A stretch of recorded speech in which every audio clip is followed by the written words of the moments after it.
Hello everybody, कैसे हैं आप सभी। आई होप आप सभी सेफ़ होंगे और जहाँ भी होंगे अच्छे होंगे।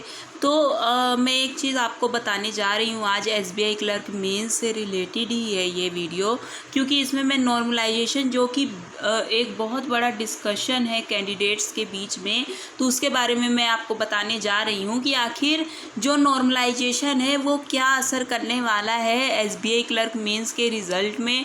इसमें कुछ सवाल आपके उठते हैं कि जैसे क्या एक्यूरेसी मैटर करती है नॉर्मलाइजेशन के लिए, या फिर क्या कौन कौन से बेसिस पर नॉर्मलाइजेशन की जा सकती है। अगर हमारे अटेम्प्ट कम हैं तो नॉर्मलाइजेशन में हमें फ़ायदा होगा कि नुकसान होगा। तो हर एक चीज़ के बारे में मैं आपको बताने जा रही हूँ, और इस वीडियो बहुत ही ज़्यादा आप सभी के लिए इम्पोर्टेंट हो सकती है, क्योंकि इसमें मैंने डिटेल जानकारी आपको देनी है कि नॉर्मलाइजेशन किस तरीके से जो कैंडिडेट है उसके मार्क्स पर असर करती है, और उसके साथ साथ में आप किस तरीके से इससे अफेक्ट होंगे और आपके मार्क्स कम होंगे कि ज़्यादा होंगे। हर एक चीज़ के बारे में आपको जानकारी मिलने वाली है। तो सबसे पहले फैक्टर जो नॉर्मलाइजेशन में मोस्ट इम्पॉर्टेंट फैक्टर्स जो हैं उसके बारे में मैं बात करने जा रही हूँ। तो सबसे पहले मैं आपको बता दूँ कि यहाँ पर नॉर्मलाइजेशन के फैक्टर्स मैं आपको बता देती हूँ। स्टेट वाइज और category wise vacancies, number 1 factor. Number 2 factor is shift wise exam difficulty level. ये सबसे इम्पोर्टेंट फैक्टर है नॉर्मलाइजेशन का, कि कौन सी शिफ्ट का लेवल इजी था और कौन सी शिफ्ट का लेवल उसके कंपैरिजन डिफ़िकल्ट था। ऐसे कंपैरिजन जो है वो भी, और ये कंपैरिजन कैसे किया जाता है ये भी मैं आपको बताने वाली हूँ। Number of candidates appeared for the exam in each, ये भी बहुत ज़्यादा इम्पोर्टेंट है।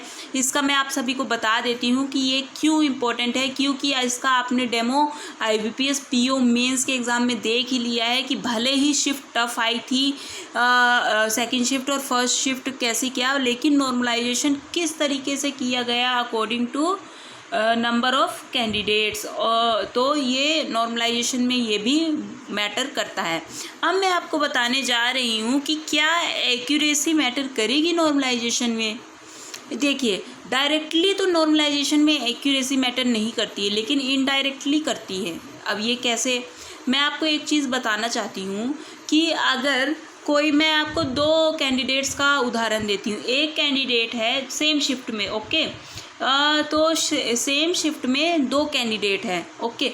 एक कैंडिडेट है जिसने, मान लीजिए मैं इंग्लिश का उदाहरण देती हूँ। इंग्लिश मान लीजिए कि उस शिफ्ट में टफ आई थी, और एक कैंडिडेट है उसने इंग्लिश में विद एक्यूरेसी जो अटैम्प्ट थे वो 18 किए, और एक कैंडिडेट है विदाउट एक्यूरेसी, उसने कितने अटैम्प्ट किए 30।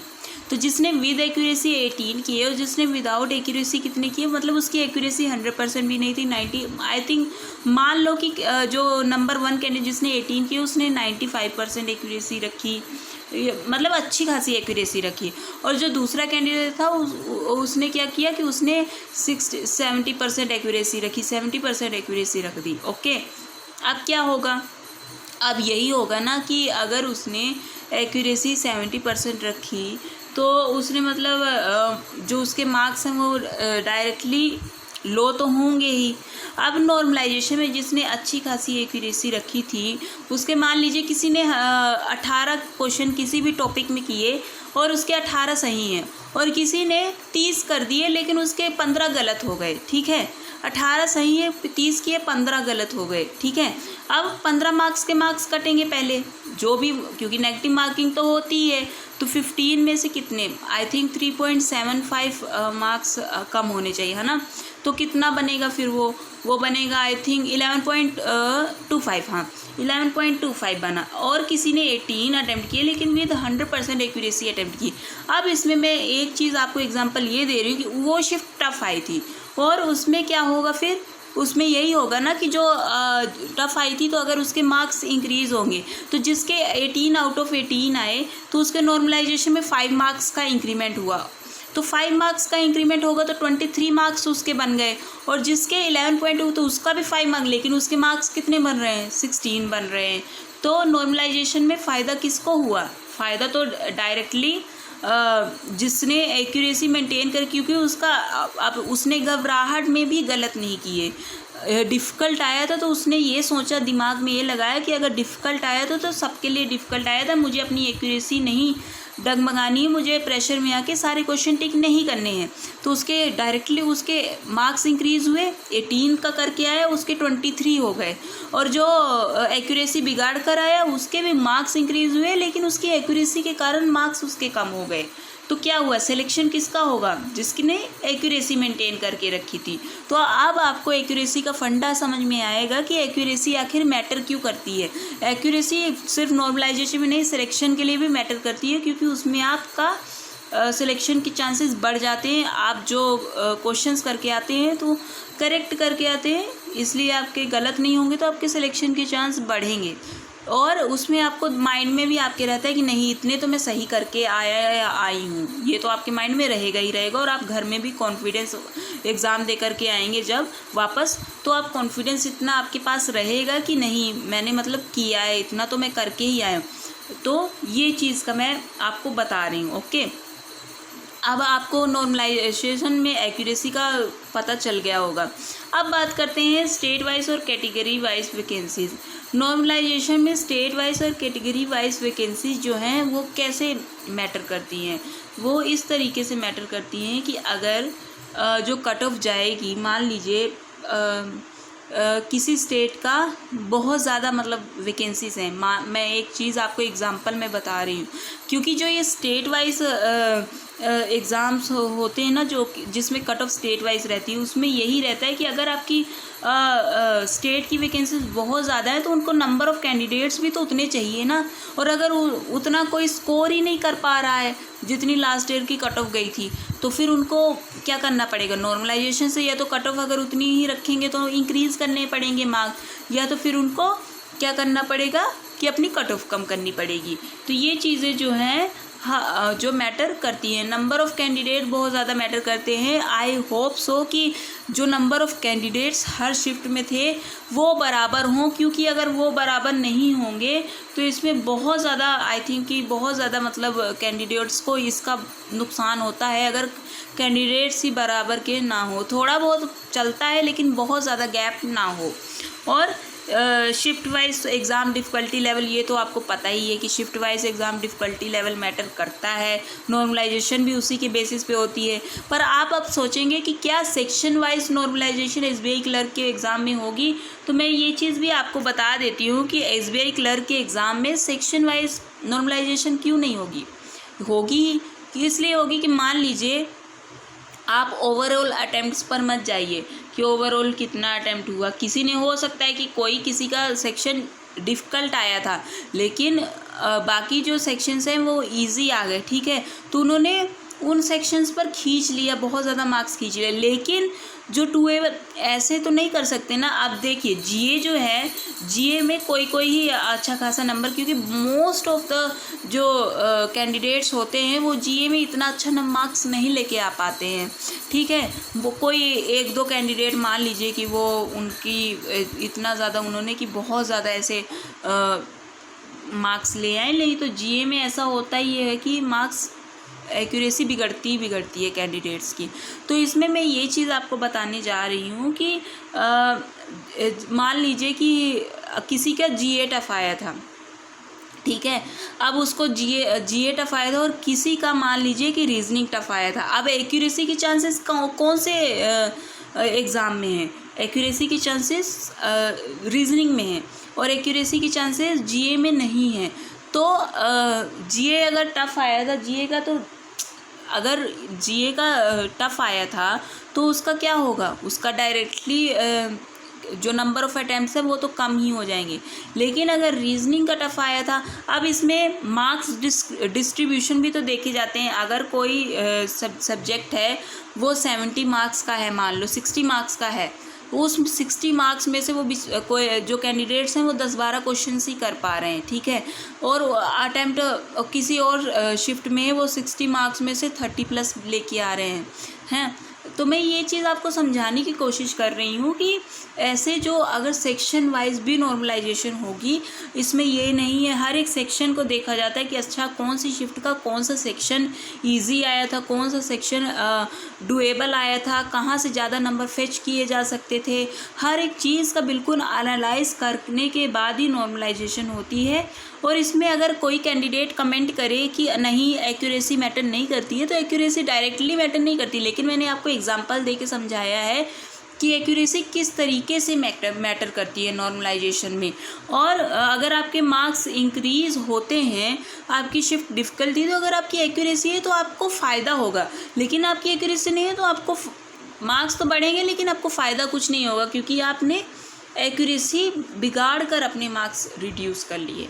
तो ये चीज़ मैं आपको बताने जा रही हूँ। और एक चीज़ और मैं आपको बता दूँ कि बहुत से कैंडिडेट्स बोल रहे हैं कि रिज़ल्ट डिले के बारे में क्वेश्चन था, तो मैं आपको बता दूं कि रिज़ल्ट डिले नहीं होगा कि रिज़ल्ट डिले हो जाए, लेकिन हाँ ये हो सकता है कि ज्वाइनिंग डिले हो जाए, लेकिन एज सच कि अगर रिज़ल्ट डिक्लेयर कर सकते हैं तो हो सकता है कि 1-1.5 महीने बाद ज्वाइनिंग करें, कुछ ऐसा कुछ हो। लेकिन रिज़ल्ट डिले हो या फिर कुछ ऐसे, तो ऐसी एज सच कोई ऐसी अपडेट नहीं है। और मेरे हिसाब से रिज़ल्ट डिले भी नहीं होगा, जब का SBI ने फाइनल कर रखा होगा कि इस दिन रिज़ल्ट आना है, जिस दिन का होगा तो उसी दिन आई थिंक कि रिज़ल्ट आएगा, रिज़ल्ट डिले वगैरह नहीं होगा। और बाकी एक चीज़ मैं और आपको क्लियर करना चाहती हूँ कि आप जो है अपना कमेंट कर मार्क्स वगैरह विद स्टेट कैटेगरी ये सब कमेंट कर मैं हर ये चीज़ इसलिए जानना चाहती हूँ क्योंकि मैं एक बहुत बड़ा फिर पोल डालूँगी, जिसमें मैं क्या करूँगी कि शिफ्ट वाइज और कैटेगरी वाइज पोल होगा, जिसमें आपको अपने अटेम्प्ट बताने होंगे और उसका डीप एनालिसिस करके एक बार मैं एक्सपेक्टेड कट ऑफ लेके आने वाली हूँ। तो इसीलिए एक बार बोल रही हूँ कि आप कमेंट ज़रूर करिएगा और ये भी कमेंट करिएगा कि क्या मुझे पोल करना चाहिए कि नहीं करना चाहिए। और एक चीज़ और मैं बोलना चाहूँगी कि आप अगर आपका मन रिज़ल्ट के लिए टेंशन में आता है या फिर कुछ भी होता है, तो आप जो है अपने मन को इधर उधर भटकाने की कोशिश करिए, थोड़ा मन को रिलैक्स करिए, शांत करिए और इतना ज़्यादा रिज़ल्ट के बारे में टेंशन मत लीजिए। आई नो, क्योंकि एज अ एस्पिरेंट मैं भी एक एस्पिरेंट ही हूँ, मुझे पता है कि रिज़ल्ट की टेंशन क्या होती है और किस तरीके से अगर रिज़ल्ट का टाइम भी अब क्योंकि रिज़ल्ट का टाइम आ चुका है, अब रिज़ल्ट किसी भी दिन आ सकता है, तो अब जो है यही लगा रहता है कि कहीं आज तो रिज़ल्ट नहीं आ जाएगा, कल तो नहीं आ जाएगा, आखिर क्या होगा।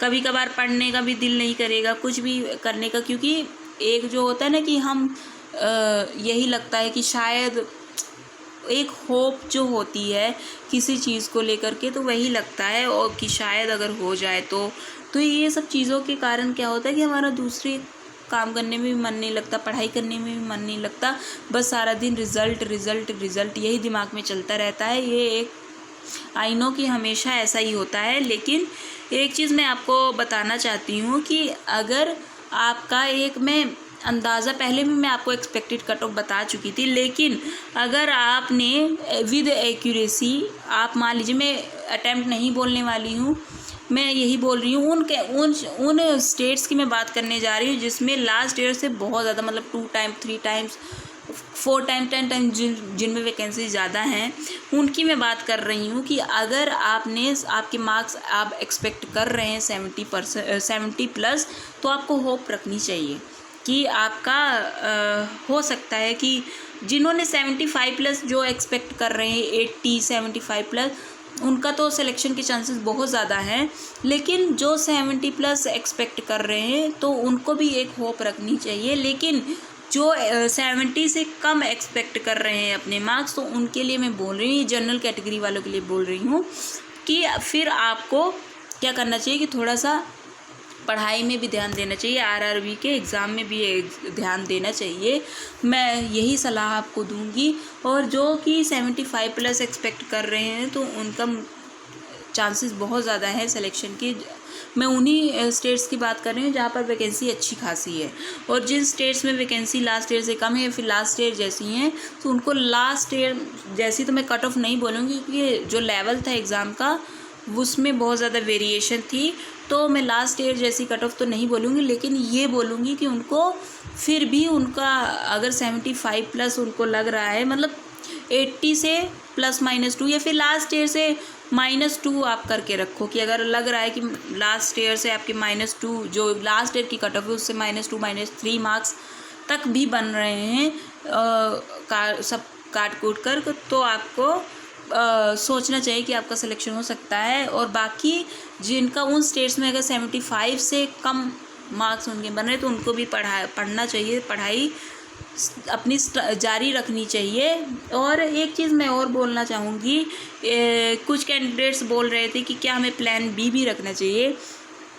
तो अगर मैं दो तरह के कैंडिडेट समझती हूँ। एक वो जिनको बहुत ज़्यादा जॉब की नीड है, बहुत ज़्यादा ऐसे है, जॉब की नीड तो सबको है, सब चाहते हैं कि जॉब, लेकिन जिनको बहुत ज़्यादा जॉब की नीड है तो उनके लिए मुझे लगता है कि उनको ये पढ़ाई जारी रखनी चाहिए, लेकिन उनको प्लान बी भी सोचना चाहिए। वो क्योंकि अगर आप मतलब इतना आगे तक आप बढ़ चुके हैं तो थोड़ा सा और पुश की आपको ज़रूरत है और आपकी मेहनत बेकार नहीं जाएगी। तो आप किसी और फील्ड का मतलब ये कि आप कहीं जॉब के लिए ट्राई कर सकते हैं, बहुत सारी ऐसी अपॉर्चुनिटीज़ होती हैं तो वहाँ पर आप ट्राई कर सकते हैं, लेकिन उसके साथ साथ में अपनी प्रिपरेशन भी जारी रखिए। और बाकी जो कैंडिडेट्स जो कि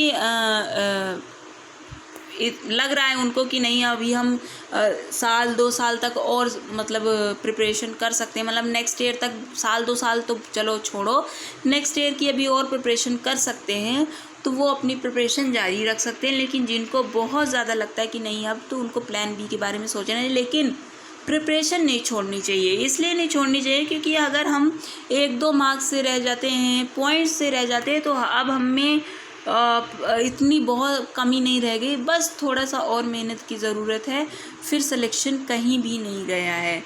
तो ये चीज़ मैं आप सभी को बोलूँगी।